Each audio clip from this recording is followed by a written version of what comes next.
I'm going to let them take their teeth out and yell at each other.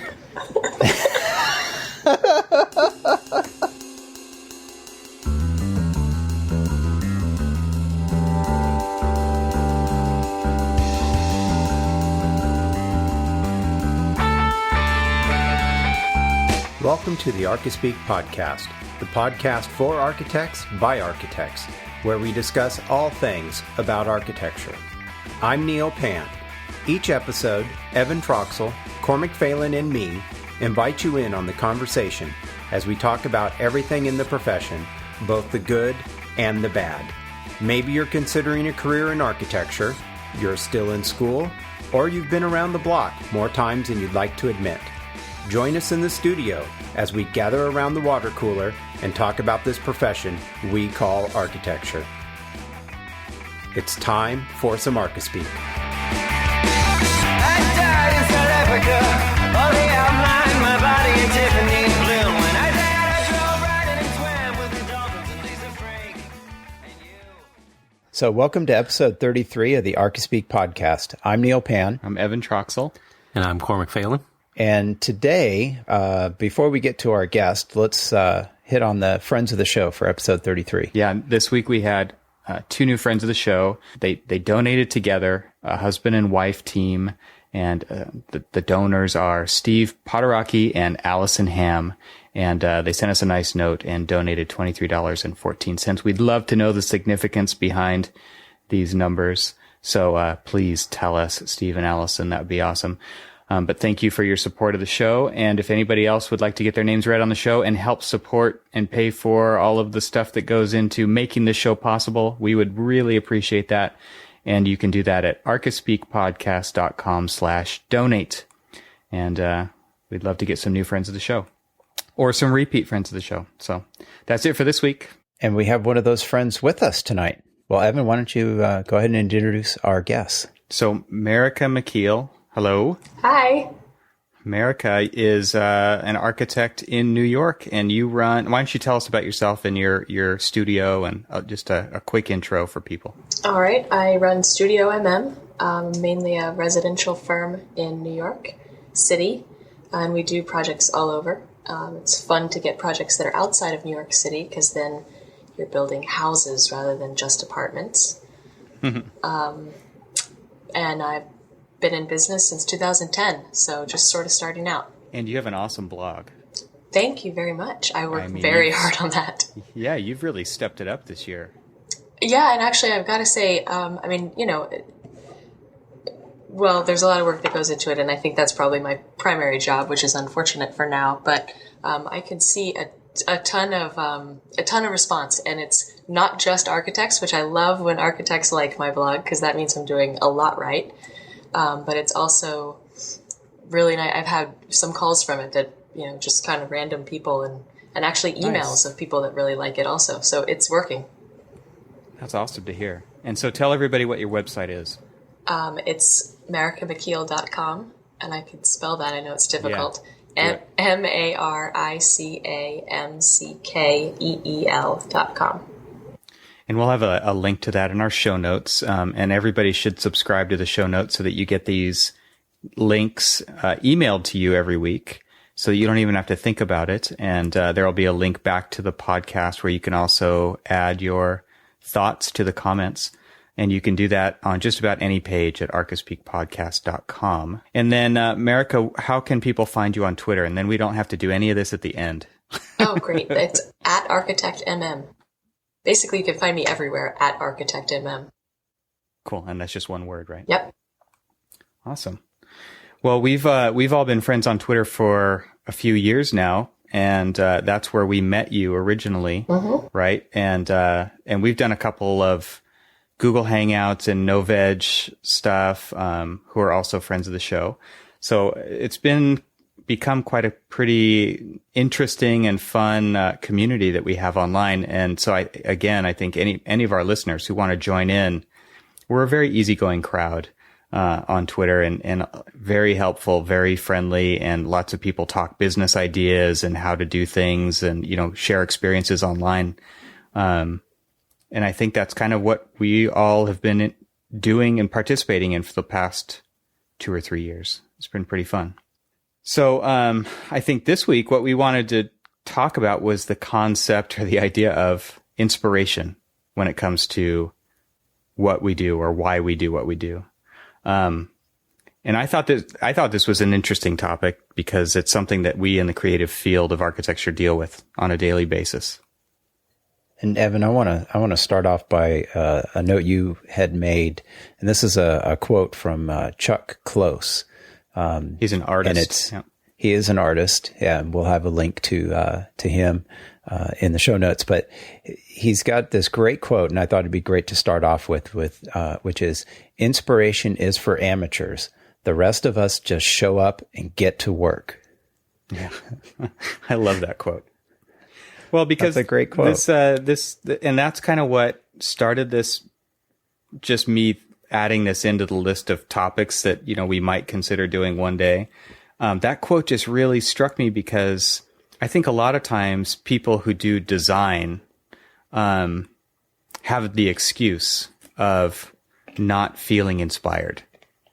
And then I think it would be interesting to talk about that, but it would also be interesting to talk about how do we get inspired? Is being inspired even important? I think these are all kinds of things that I would like to chat about tonight. What do you guys think? Absolutely. What do you think about that quote?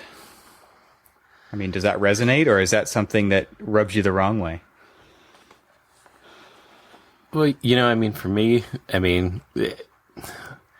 you can kind of claim that, just to kind of break it apart, inspiration is for amateurs. I mean, to be quite honest with you, to me, I kind of feed off of the initial inspiration in almost everything that I do and create. I mean, whether it's from my sketches to, any work of architecture, it's just kind of like that initial seed that kind of lights the fire and gets it going. And, so I'm not sure, Okay, but what about...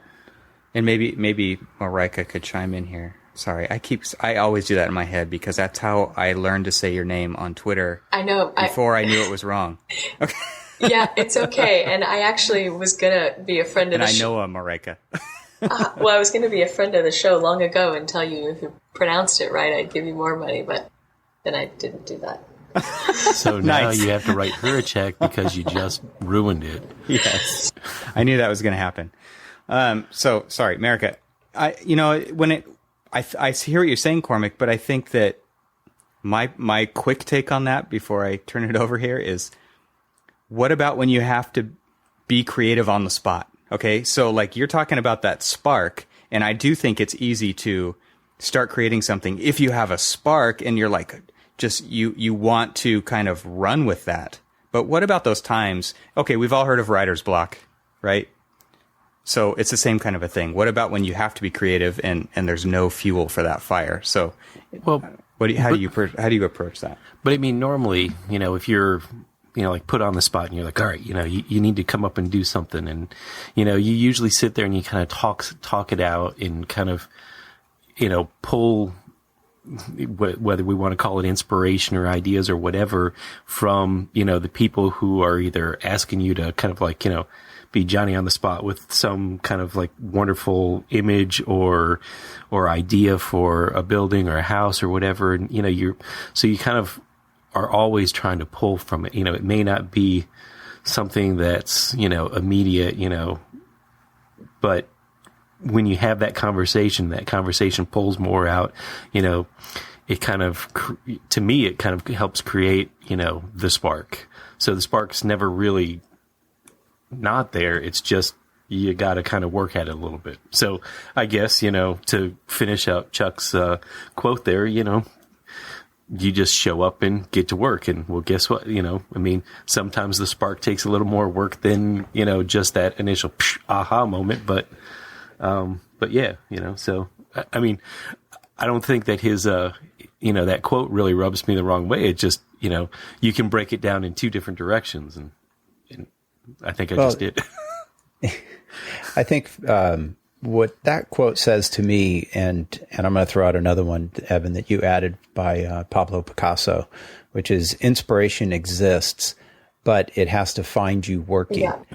And what both of those say to me is that when we see great works or, works that may inspire us, whether it be art or in architecture, what that tells me, both of those quotes, is that none of this just is your first pass at it on paper or on the computer. It's a lot of work. And at the end of a day or many, many days, you end up with something that is inspirational to others. And you had to work at it. And it likely wasn't your first thing you thought of, or even that spark that you mentioned, Cormac. It may start with that, but it likely turns into something completely different. And, you just have to keep working at it and keep trying different things. And that's what those quotes really say to me. They don't rub me at all wrong, because I think in order to come up with great work, you have to work at it. Oh, yeah, absolutely. I mean, I wasn't meaning, I was more talking about that initial kind of like what kind of cranks it up. I by no means did I mean anything about, or trying to forget the whole work part of it, because. No, I was just saying what it meant to me. That's all. Because every part of, like even just my little scribbles and sketches, I mean, is as much as however they look or appear to other people. I mean, it's a lot of work, and sometimes, especially when I was doing that year long. No, it only takes 2 minutes. When I was doing the year long one, where I was doing the sketch, one sketch a day thing. I mean, you want to talk about hard work. I mean, just for something as simple as, sketching on a Post-it note, it took me, a lot of times it would take me, quite a bit of time just to actually come up with what I was going to do for the day. Exactly. Not the. That's exactly it. It's sometimes you're super inspired and there's 3 or 4, and then one time you're sitting there, you got to come up with something, and now you got to think of something. So I think that's what Evan's trying to get at, is where does that come from when you're sitting there blank? Yeah, drawing block, right? Yeah, because you're right. There are some times where you're like, you've got so many ideas you can't even draw fast enough, and then there'll be like a week or 2 that go by where you just feel empty. Mm-hmm. But you're a professional, right? And that's, to me, like, that's not okay. You've got to be able to pull from something. And so maybe that's something we can talk about next year is because I see inspiration as a tool, and I go to my toolbox every once in a while. And actually, I kind of see myself, I'm always pulling or collecting things for later. I don't necessarily set out on a path to find something that specific moment that I need right then, but I know there's certain things that catch my eye, and there's tools out there that we can use. But to me, inspiration's a tool, and you use it when you need it.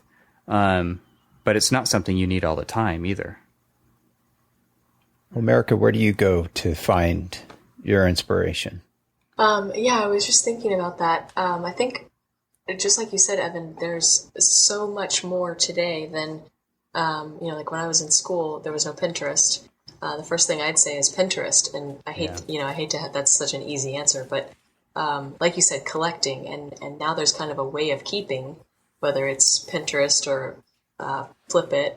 There's a way that I could now go back and find those things, and it's like, oh wow, God, I didn't remember this, and even if you're looking at a detail of a chair, leather and wood connection, and you're thinking of the way that the stairs work in your house, or whatever somehow there's that spark, and it may not be, you're looking at the chair detail and you're trying to design a chair, but somehow all of that just kind of gets your brain moving again. Yeah. But Evan, you put in another link, which we'll have in our show notes, about sometimes, going to a different place, changing your physical environment can help that. That's huge for me. Oh, yeah. Huge. Or just even, maybe not even going somewhere else, but just moving, getting up and moving, like going for a walk around the parking lot or down the street or something. I feel like my brain works so much better when I'm moving. Yeah, I totally agree. It was interesting that, you say that because, a lot of times, especially under these, crazy deadlines that I've been working on recently, I'll just be, I use the term chained to my desk, for hours and hours and, don't get up, don't move, bathroom break at best and stuff. And so I was listening to an NPR, show that was basically talking about the importance of, getting up and changing your environment, even if it's something as simple as just a 15-minute break, just get out, go for a walk. And so I've been, ever since I listened to that show, I've been consciously making the effort to at least just get up and get out during lunch for if it's not, the entire lunch hour, just, even a half an hour. And honestly, it makes such a huge difference and a huge impact because that little 15-minute, half an hour break makes I'm completely refreshed, is a completely different perspective. It even changes, and elevates my mood, which usually, especially when somebody tells you to cut several $1 million out of a project, you sometimes need. That never happens. Yeah, I think that's a big deal and not enough. We are the kind of, we work, at desks, we sit at a computer and stare into the box and, or maybe you've got headphones in and you kind of shut yourself off from the rest of the world. And I think the point, not only is it healthy for you to turn away from that for a while, but it's also, you get the oxygen moving, you get the blood flowing, you get your arms and legs moving, and it kind of just unkinks the rope in your brain, right? I mean, it starts to work things out. What do you guys have particular times of the day where you feel like you are more inspired or maybe you just think clearer? Because I know for me, it's like first thing in the morning. It's that. It's that, like, in the shower, I seriously solve so many problems in the shower. Yeah. And I don't know why. I just realized that, like, you start to kind of keep track of that. And it's like, oh man, I should do this more often. What's been interesting is the past couple of days when I've had the request to cut a couple $1 million out of a project. I've actually been thinking about the solutions while I sleep. And when I wake up, I'm like, oh yeah. That's going to work. Your brain still is working on it. And, I'm wondering if I can charge that time back to the project, but I mean, I was just like, oh yeah, that's going to work, and I get into work and I'm usually there, at least an hour before everybody else. And then I just kind of, start cranking it out. And then when everybody comes in, they're like, how long have you been working? It's just like, well, I've only been here an hour, but, I've literally been thinking about this for several hours. Yeah. So why are there some times when we're sitting there and nothing is coming to us? I mean, what does that mean? Because to me, it's like, I honestly think that it's because I don't understand the problem. And so there's so many ways it can go. There's so many kind of options floating around in my head. It's not clear. I don't have clarity. So it's really hard to start, I think, when you don't have a clear definition of the problem. I mean, that's kind of, to me, what leads me to have a lack of inspiration. Because a blank sheet, number one, it can be an intimidating thing for a lot of people, right? Because there's so many ways it can go. But I really feel like it's hard to pick a direction if you don't really have a clear idea of where to start or where to go. Thoughts? Well, I mean, that's probably why we don't typically do, we never do a project alone, and so that blank sheet to me, and I know it is definitely to you, Evan, is, well, probably to everybody that, is listening and talking is, it's that opportunity. It's that, to me, when I see a blank sheet, I get excited. I'm like, all right, what's next? Yeah. Yeah. I find it hard to design with a blank sheet. I need parameters, something that, like remodels are great, right? There's so many constraints you already know. I like them a lot. Yeah, I think it is a little bit easier than starting with a fresh. Oh yeah, doing a new house from scratch is pretty scary. But I mean, you always have constraints. There's always either a budget or there's land or setbacks and other sorts of constraints to that. But yeah, in dealing with remodels, that does sort of set the parameters pretty close right up front.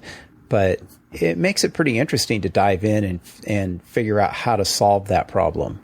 And what you can do to try and do that, but a blank sheet just scares the pants off. That's not fun. I totally agree with that. It's like the problem solving is that's the creative part. So that's the part where I guess that's the part that I love. So when you got to find the constraints, and if it's a blank sheet, it's like where you got to pull something as far as something needs to make it a little more difficult than you can do anything you want. I think it's always hard to put that first thing out there, right, for other people to react to. Mm-hmm.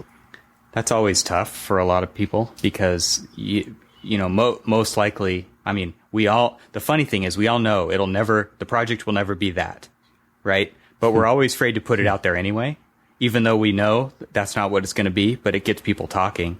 I think that's kind of the most important thing about getting the first idea out, right, is the reaction to it.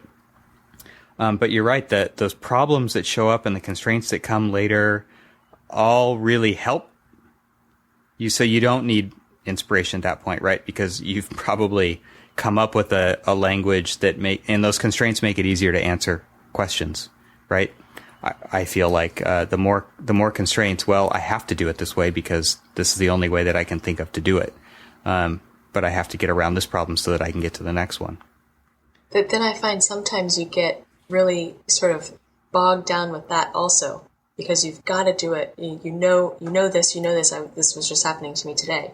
I know what I need to do for this entry on this house I'm designing, and I know what the client wants, and I just therefore couldn't get past what really was not working. And I literally needed to pull myself away and think, okay, wait, let's go back and where was I 2 days ago, or where was I before I got so stuck? And so it's maybe even taking away some of the constraints sometimes to keep the design or the inspiration flowing, or your creative juices flowing. Yeah. Well, where else do we go for inspiration? I think Pinterest is a great answer. I mean, it's a huge thing. I mean, I'm sure does everybody on here use that? I know I use it every once in a while. Actually, I got rid of it because when I was posting sketches and stuff. Yeah. I was watching sketches get heisted and reposted and no credit, applied to, my work or anything like that. And I got really frustrated and I think that's a big part of that. Started to boycott it. So I kind of actually stopped using a lot of that stuff, only more out of protest than anything else, even though I know that there's a lot of really good and really creative things out there. All right. So what do you use? Well, anything? Yeah, actually I've got this. Well, here, let me kind of, so when Marica had started talking about, she goes to Pinterest, as one of her, kind of go-tos, and it's got some wonderful things. I'm sitting in my basement and I have my back towards my bookshelves with a couple hundred architecture books. And when she said it, I felt guilty because I was like, holy crap, I haven't cracked a single one of those books open in years. Yeah. Because I always default back to hunting it digitally, hunting something down, looking for something, I've got a pretty good mental Rolodex. If I see an image, I remember where it's at, or at least I remember how I can find it digitally, and then just kind of like run through, or even, in my books. So I do feed off a lot on imagery, whether it be from, other artists and, kind of getting inspiration about, the way that they draw something or whatever, or other architects, the way that they've kind of like, approached, as Marica was saying, if you're looking for like that one detail and it just, if that one detail might be the spark that kind of helps you. You just go and you look for that one detail, but then you find 100 details, of that one detail you're looking at that is a different approach to it, in probably 100 different ways. And you're like, oh, this is great, because it'll kind of help you kind of keep pushing yourself forward. Yeah. So yeah, I mean, I hate to say it as much as I would love to say. You hate to say, oh, okay. As much as I would love to say that I would use those hundreds of books behind, but since I'm both literally and figuratively turned my back on them, I go digital. Wow. What about you? Well, speaking of Neil, digital, I mean, well, I have a Pinterest account, and I appreciate everybody who follows me there, but I've never actually pinned anything. I don't get that site. I don't know. Maybe somebody can call into the listener hotline at 415-484-8496. There's my reference to help an old man out. Shut up, Cormac.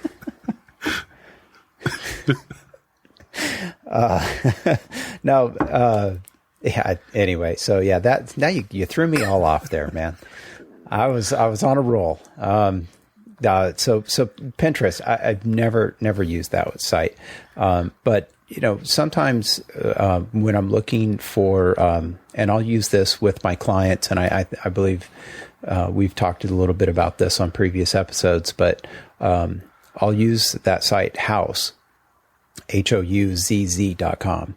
And I find that's a really useful tool, actually, for not only inspiration, but to communicate ideas back and forth between your clients. It used to be that we would ask our clients to clip out things from the paper or magazines or anything hard copy wise, to kind of indicate what they liked, what they didn't like, colors, materials, whatever. And now that kind of has gone digital, going back to what you were just saying, Cormac, instead of looking at the books on our shelves, which, likely has a lot of that information in it, we go digital, and because that's what we're staring at these screens all day long. And, so we'll start looking things up that way. But I think Houzz and tools like that are useful, that not only can become inspirational tools, not only for you, but also for your clients to kind of help communicate to you what inspires them, so that you can help, design something that meets their needs and their desires. Well, I remember the last house that I did, and this was about 2 years ago. First time I met the client, I went over to his house. This was the house we were going to demo and replace. And I walk in, and he has got stacks upon stacks. It almost reminded me of my stacks upon stacks of dwell and architecture and architectural record and all this other stuff. And thousands of sticky note tabs of all these different images of things that inspired him, of things that he would like to either see or a feeling that he'd like to get, in his house and stuff like that. And I thought that was great that he was kind of wanted to engage the conversation on a more substantive level of, here are these, he didn't really want to say, this is what I want. He wanted to say, this is a feeling that I like. And I think that's kind of what we do with, going to Houzz and Pinterest and stuff like that. And, to kind of, do a little round nose into our guest here. I mean, one of the things that Marica, you were doing, through, when it was Architecture Week, and you've continued to do it, and Nick and Keith are kind of doing it as well, as these posts of images and houses and things like that inspire you.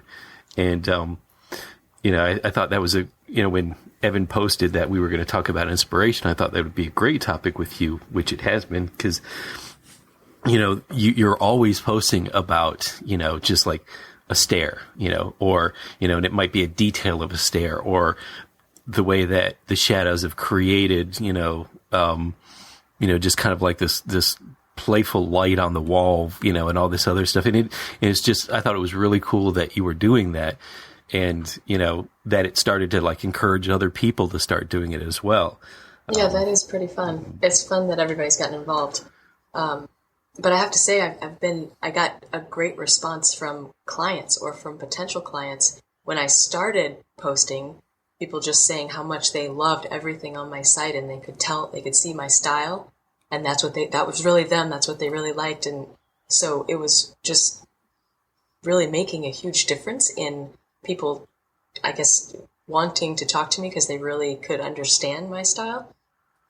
So therefore it was like, okay, do a lot more of this. So yeah, you're inspiring them, right? To think about like your post on stairs, right? I mean, a lot of people think of a stair as it's just a tool to get up and down from one level to the other. But when you put it on, when you focus on it, you're causing them to think, oh, okay, so I should think about this, right? And when I design my dream house, I'm going to have the best stair ever, right? And so how am I going to do that? And then, I mean, you're providing a service to them that's way bigger than just showing them 8 pictures of stairs. That's really cool. Yeah, I've actually got a client that she's decided that her 4-foot stair isn't big enough. She needs 5 feet, and it's got a cantilever. That was actually the inspiration for that post. So she wants a 5-foot cantilever stair, which awesome. Wow. I can't wait to design that. Yeah, no kidding. That's very cool. So it sounds to me like mostly what I'm hearing, and I think Cormac started to allude to something else here, but things that we can be inspired by. I mean, imagery is huge, but what else? I mean, to me, I think there's quite a few other things that could inspire people.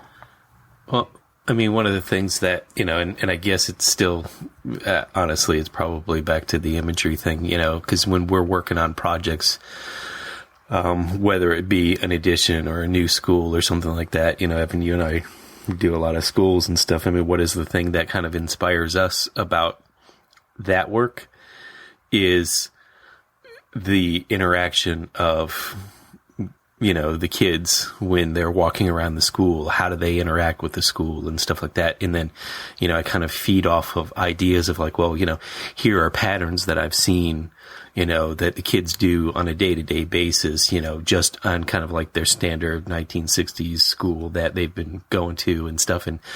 And here are, you know, both good things about what they're doing, and like, here's some lost opportunities, and being able to kind of, use, you know, start thinking about, you know, well, you know, they really could be able to do something like this. And, you know, it's just not a, you know, the corridor isn't just like a point A to point B thing, but what can you do to kind of like make it feel, you know, better, or, you know, invoke something else in them, or make that, you know, that day kind of like just a little bit more refreshing for them. And so, you know, I kind of am always, you know, I always sit there and I do, you know, like my field survey, and I photograph the building and all that other stuff. But then, of course, you know, when I can't photograph the kids, because you're not allowed to, I just watch them and just, you know, kind of figure out how they use it, figure out how the teachers use it, figure out how the custodians and everybody else use it, just to kind of get to see what it is. But it, you know, so, I mean, I think experience can be a huge inspiration, not only for me, like, but in the way you're talking about it, where you can actually see how people do things, and then you can take all of your other experiences that you've had and say, how can I make that experience that they're having even better, right? I mean, one of the things that I'm thinking of, as far as I was inspired last Friday by going on a tour of 3 different schools that I've never been in before. And we took clients that we're currently working with on a new school to these 3 different schools. And just to see their jaws drop open when they saw the way natural light can be brought into a classroom through a clear story window, versus the facilities that they already have. I mean, it was really neat to see them get really inspired, but it was also neat for me to be there when it happened, because me seeing that reaction that they had inspired me to want to do an amazing job on their project, and I want to make their jaws drop open. So how am I going to do that? That's so true. I agree. I think that it happens all the time. And so experience is a big way to get inspiration, through tours or through us going and visiting architecture, or sitting and watching behavior as people move through space. And then I think another big one is just conversation. I can be totally inspired by conversations that happen. Oh, yeah. And it doesn't have to be about architecture. It could be about music. It could be about whatever. I was just going to ask, is anybody inspired by other people in other professions? And let me say what I exactly mean by that.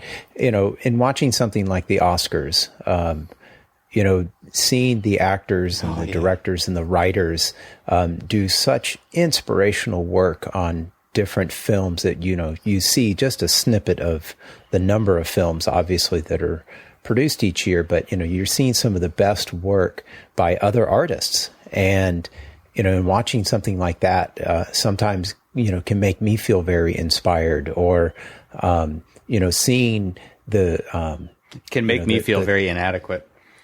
Well, as somebody who's a musician, I could kind of understand that, but I'm not, so I don't feel so bad. I'm not an actor either, but, but even just sometimes using the tools that we use every day, like my iPhone or my Mac, seeing when Apple comes out with, some great inspirational designs and hardware or software, really kind of, when I see that, it's a little, checkpoint for me to sit back and go, okay, what can I do in what I do? I'm not a software person. I don't design, and I don't code or anything like that, but, I'm an architect, and how do I use that inspiration in what I see them doing, or actors or directors, in reference to the Oscars, how can I use that as inspiration to do what I do, and to bring that forward? So I'm curious, what other sorts of things inspires you guys? Marica, how about you? Put you on the hot seat. I know. Didn't I go first with the Pinterest one? Wasn't that good? Yeah, that's not I'm just enough. trying to get you to talk more. Other stuff. I'm listening. I'm taking notes from you guys. Isn't that what I'm supposed to do next week? No, you're supposed to contribute. Taking notes is for when you're not a guest. Right. You guys talk amongst yourselves for a moment and come back to me. I agree, Neil. I think film is a huge thing. I love watching movies, and I don't get to do it very often, so it's like a special treat. But like just the other night, I watched Gravity, and I thought cinematically it was an amazing piece of art. And I'm watching it on a television. I can't even imagine watching it like in an IMAX or something, because it was beautiful, and it took me out of my world. And I think maybe that's the kind of thing that I'm thinking of when you ask that question, is what else can take me out of my world. And I would also have to say that, a really great piece of music can do that for me as well, where it's like, because, I used to play music, and I played every once in a while, but I feel like it can transport you somewhere else. And I guess when I was talking about my clients that we took on this tour, it was like I saw them seeing themselves in their school like that. They wanted to give that to their students. And it took me to another place to see them do that. I just love to see the joy on their face, and it made me forget like what we were even doing right then. It made me forget we're in San Diego and some other school completely. It was just like, wow, how can I bring this to them every single day? But music can do that to me, and film does that to me too. I was going to ask Cormac, being the cartoonist that you are, do you find inspiration in different comic books you might read or see?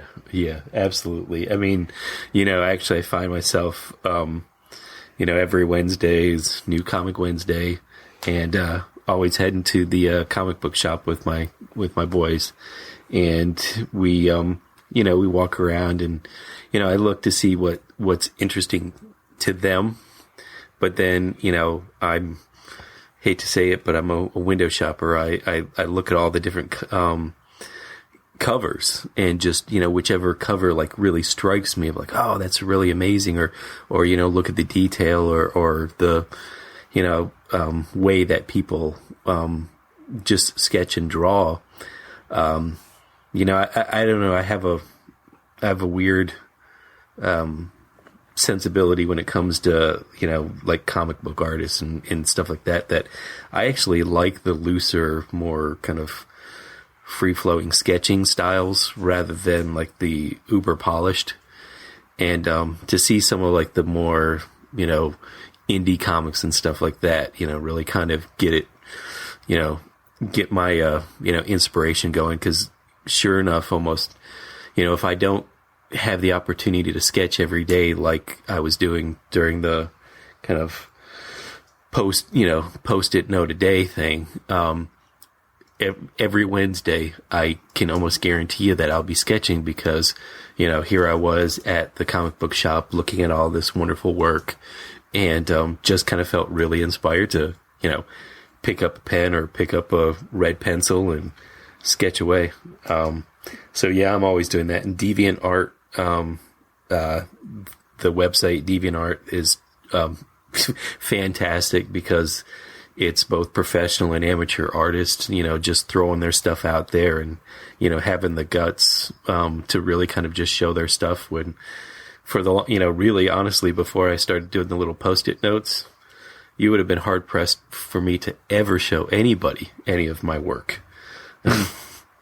And then when I kind of did that and just kind of threw it out there, the reaction that I got from people was just like, you're pretty good, keep doing it. And I kept doing it, and was like, maybe I am all right at this. Nice. Okay, Marica, it's back in your court. On that note, really quick, it's also so inspiring when people like your work. And, it sounds a bit shallow to say that, oh, somebody likes what I do.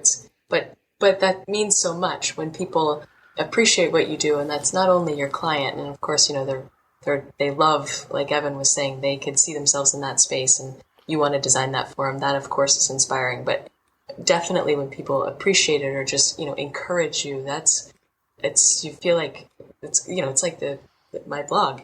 People seem to respond. So of course that's like, yeah, keep going. So that's great. Definitely. So, okay. So maybe we can wrap it up with what do you do? What do you have anything where you need a certain ingredient to actually become inspired to get the job done? Like for me, there's two ways. Number one is tell me I can't do something and I'll figure out a way to do it because I'm going to show you. And then the other way is a deadline can definitely drive me to become inspired very quickly. Yeah. Yeah. Yeah. Those two are exact, especially the challenge one. Yeah. I think that, a good leader could inspire me, to work twice as hard. Because I think typically somebody like a mentor, or maybe you work with somebody or near somebody who knows what buttons to push to get you to work harder. And a lot of times they could either inspire you, but maybe they just know what that thing is that you need. And like, honestly, now that I think about it, I think that some of the looks I get from a certain individual, are planned so that they know that I'll probably figure out a better way to solve that problem if they just give me this one certain look. It's like, that's not good enough. I know you can do better. Does that happen to you guys? The deadline, that's a huge one. Absolutely.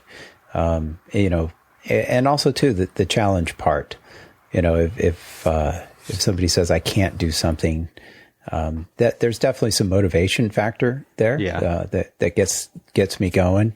But then also too, it's just a challenge, sometimes within myself, can I do this? And that probably, speaks more to, like running a marathon, which I've done now a couple of times, and something probably, a little more than 2 years ago, I would have never even dreamed, that I could have done. and especially in the, the times that I've done them. And so, just having that goal in mind and then working at it, I think, which goes back to the very beginning of the episode where we're talking about, just show up and do the work. And at least for my running, that's worked. And, when you finish it, it's very inspiring to do that and to accomplish something. And so I think not just the challenge of you can do better, but it's more like, can I climb this mountain, so to speak? Yeah. And can I do that? And yes, I can. It's like, that's the next challenge, and I want to do that. And that can be, in my case for running, or even last year when I did several sprint triathlons. So, those are all different things that, definitely having that goal and then a deadline, and even with the marathons, there's a deadline there, the race is on such and such day, and you have to get the work done. You have to do it. Otherwise you're not going to perform. And so, so that means, getting up at 5:30 or 6 to get that run in for the day because you don't have any other time to do it. So I think those, Evan, are the two probably biggest things, for me, in which I'm on a deadline right now. So, it's definitely motivation there. And the goals, just like you said, the goals thing, that's another big one. If you're going to set, it's one of those, if you say it, then you have to do it. So, as soon as you decide that that's one of your goals, you can't just forget it. So that's a big, I guess it's like the challenge, but it's not necessarily, if somebody says I can't do it, then of course I have to do it. Yeah. But if I, even more, if I set goals for myself, and, you set some goals and then you reach them and then you set new goals. So it's that kind of thing is, I guess that's also pushing me pushing myself, but, goals and then. Yeah, that's a big one. I think that, I kind of go back and forth on this, but there's some goals that you tell everybody about, and that makes you feel like you have to accomplish it. And then there's the ones maybe you don't tell anybody, and, you have to stay self-motivated about and accomplish it. It's like you run the risk of failure, right? If you're going to tell everybody, but at the same time, like, that's accountability, exactly. Right? For people to cheer you on to make it all the way through. Exactly. I mean, that's one of the cool things about being on social media, especially with me taking the ARE tests. I like saying, okay, I'm working on this one now, because I feel like there is a group of people on there who are all going through the same thing together. You're not going through anything all on your own that no one else has ever done. And I feel like that helps motivate me and keep me going, because, man, there's so many times when you just want to quit because it's either so hard or there's so much else going on. There's so many things that we have to juggle in our lives, but there's that group of people where if they know, they'll ask, they'll chime in every once in a while. Hey, how's that going? And it's like, yeah, I guess I need to be studying. I like that part of it. And I feel like it doesn't have to be something even that big. It can be just a project you're working on and sharing about. People enjoy seeing that, and they like asking questions and seeing what other people are working on. And, the ability to share that stuff is a neat part of the community that we have. I just want to chime in on one thing on that, is when you mentioned about sharing those types of things on social media, because, when I'm designing something and, maybe at my desk and I'll just snap a picture of it, or a picture of several different options, or, just sometimes rough sketches. I know, others, do this as well. And, you just throw it out there, and you think it's crap, but you throw it out there and you start getting some responses back from people, and it's very inspiring. And, sometimes it's like, oh, that's really good. And it's like, oh, I guess so. It is kind of good. But sometimes you're your own worst enemy, and you doubt yourself a lot. And, by throwing it out there and getting some comments back, sometimes positive or most times positive, and sometimes, hey, have you thought about this? And then you're like, oh, okay, yeah, let's take a look at that. And you kind of go back and forth. It's very helpful when you're in a small, one man or one person practice, to inspired and to collaborate. And I'm finding, social media has helped me do that. And so social media can also be, a place for, it's a tool. Yeah. It's a tool, and we've kind of hinted around it all night, but I think that also can be something that can inspire you. Yeah, I think Pinterest and DeviantArt and the other stuff that we've mentioned are all kind of those tools that you can use as well. Well, and Twitter, like you were saying before, I mean, that's a bit of my savior. It's like you, Neil. I'm in my office by myself most of the day, and so Twitter is the water cooler when I don't have you guys. So that's just where it's not only news and inspiration from everywhere and every kind of art and design, but it's also being able to talk to people about what you're doing and get feedback, and I think social media is a big all kinds of inspiration. Yeah, I mean, one, it brought us all together. Yeah.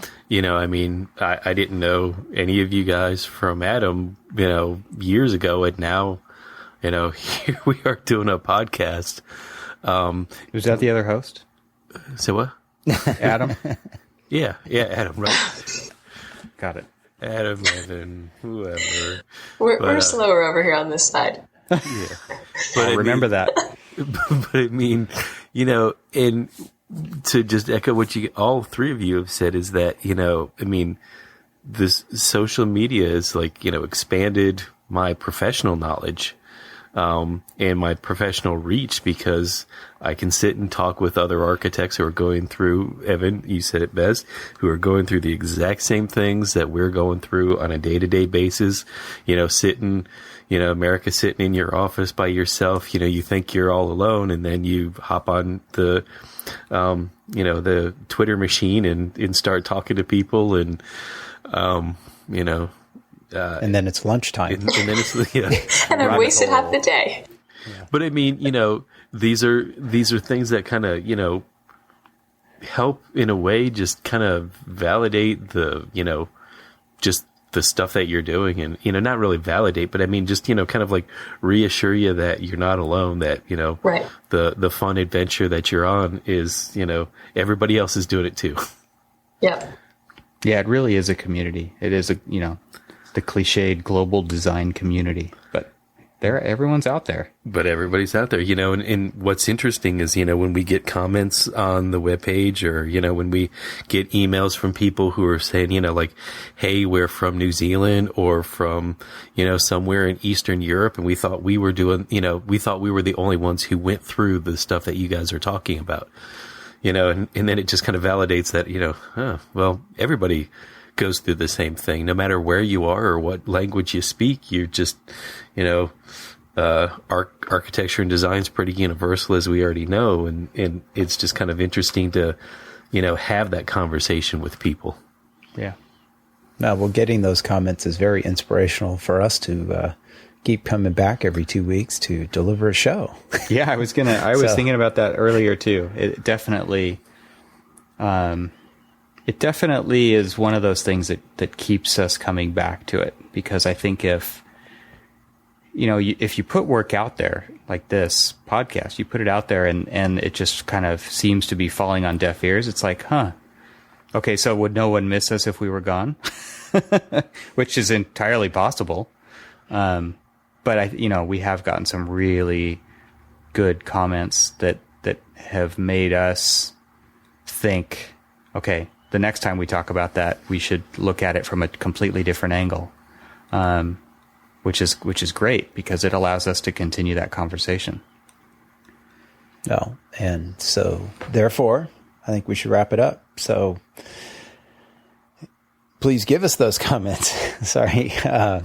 And visit the website at archispeakpodcast.com. And there you'll find our Twitter accounts and the Archispeak. Oh, yeah, I screwed that up. That's okay. Evan will cut this out, right? No, he won't. That'll be this the intro. This is the stuff he loves. Cut this all out. That's right. Well, Join in on the conversation. Give us more And in fact, inspiration. Give us more inspiration by calling the Archispeak podcast line at 415-484-8496, and we'll threaten to share it on the show. Or maybe we shouldn't ever say that because nobody ever calls us except for Jess, who calls occasionally. And also, too, we're very proud to be the most reviewed architecture-based podcast on iTunes. So please leave us a review there. We enjoy those as well. We would like to stay the most reviewed podcast on iTunes. You can go ahead and leave a review. That would be awesome. Absolutely. Thanks, Marica. Thank you guys very much for having me on. It's been fun. It's been great to be a part of it. This is cool. Yeah, and thanks for staying up late, hanging out with us. You're welcome. We appreciate it. We definitely appreciate it. It was fun. So again, They never thank me. who? I said, you guys never thank me for staying up late. Thank who? Exactly. Is that guy, Adam? Adam. That's your new name. Adam, thanks for joining us. So everybody go check out Marica's blog at maricamckeel.com. Again, the link's in the show notes. And follow her on Twitter at architectmm. And you can also follow Archispeak at ARCHISPK. And we'd love to talk to you to keep the conversation going.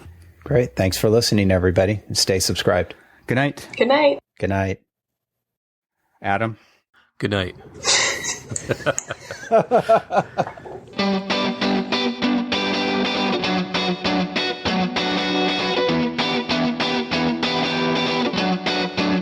I used to shy away from the stampede. I'd hibernate, hunker down in my heart at all. To get good at the game, I had to grease up my riot gear, and that craving came when you crossed along, yeah, when you came along. Chip and dog dared me, turn the sprinklers on. Barefoot in the driveway, baby. Platform dancing, farm leg praising. Met someone who proudly tumbled, diving face first. Bad with chances, braving birthday soon. Oh, baby girl, Jim and Dog dare me, turn the sprinklers on. Barefoot in the driveway, baby. I get naked. What do I got for my birthday suit? My little piece of creation. I'm gonna shake my mama, get mama, get mama, get mama. Say thank you. What would I have what I want to do? I'm the first relation.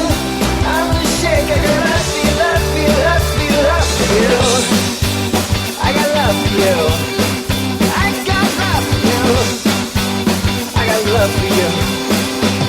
I used to shy away from the limelight. I tucked my face up tight my sleeping bag to build a better base. I had to fly my war paint right. I'm a better place since you made me upright. Love is never fight. Triple dog dare me, turn the sprinklers on.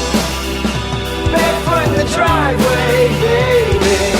Platform dancing, farm leg praising. Found someone who probably tumbled, diving face first. Fat with chances, braving birthday soon. Oh, baby girl, Jim Dog dare me, turn the sprinklers on. Barefoot in the driveway, baby. I get naked. What have I got for my birthday suit? My little piece of creation. I'm gonna shake my mama, get mama, get mama, get mama. Say thank you. What would I have what I want to do? I'm the first relation. I'm gonna shake. I got love for you, love for you, love for you, love for you. Naked. What have I got for my birthday suit? My little piece of creation. I'm gonna shake my